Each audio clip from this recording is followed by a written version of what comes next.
get to know her together. Welcome, Audra, to Soul Rain. Thank you. I'm really happy to be here. When you reached out, and I think I told you this already, I don't typically bring on just anybody. I'm very selective of my podcast, and I would rather have no episode than bring on someone that I don't trust in their integrity. But your message really hit to the core. And I think it's because we are working on things that are very similar, but we're working on them from very different angles. My podcast knows that I'm heading into narcissistic abuse recovery. And you've had a completely different experience that has cost you just as many years as narcissistic abuse. I'll let you be the one to introduce today's topic.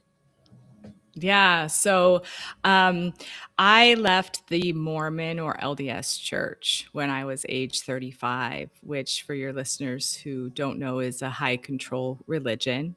The formal name of the church is the Church of Jesus Christ of Latter-day Saints. And when you're in a church like this, and I was born and raised in it, so it was all I knew, right? The conditioning started from the time I was born, really. And when you're in a church like that, it's much more than just where you go to church on Sunday and a belief in God.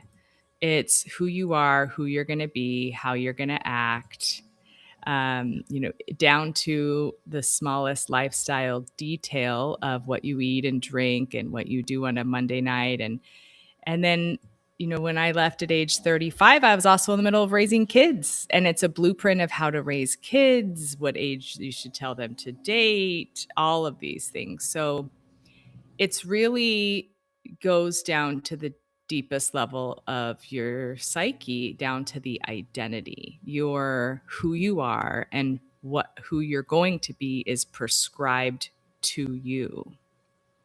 And so my story is not only a deconstruction of that faith and then the courage to walk away, but then the reconstruction, the rebuilding after, while in the midst of raising kids.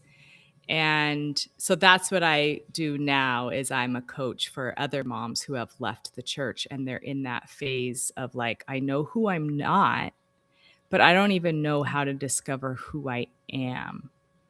So that's what I do now is help women take those first steps into trusting themselves again, tuning back into their intuition, learning to listen to their body, and navigating that while raising kids at the same time. Yeah. I'd really like to commend you because while you say you left at 35, I find that still fairly young to break away from a system like that that has such deep roots in a person's life because your whole family was structured in it. And not just your immediate family, but your family of origin too, which is really hard. Yeah. Yeah. It is really hard. When it was about 10 years of deconstruction for me. It wasn't, it's not something that happens overnight. And when I look back, there were even times as a kid where like things didn't sit right with me. And I questioned and I thought that doesn't feel good. I don't know if I believe that, or someone explain that to me because that doesn't make any sense. Right. And when you're told as a child, anytime that you question that is a weakness, that you're letting Satan into your heart, and that you need to make your will the Lord's will, and God works in mysterious ways, and you don't have to understand how he works, you just have to obey.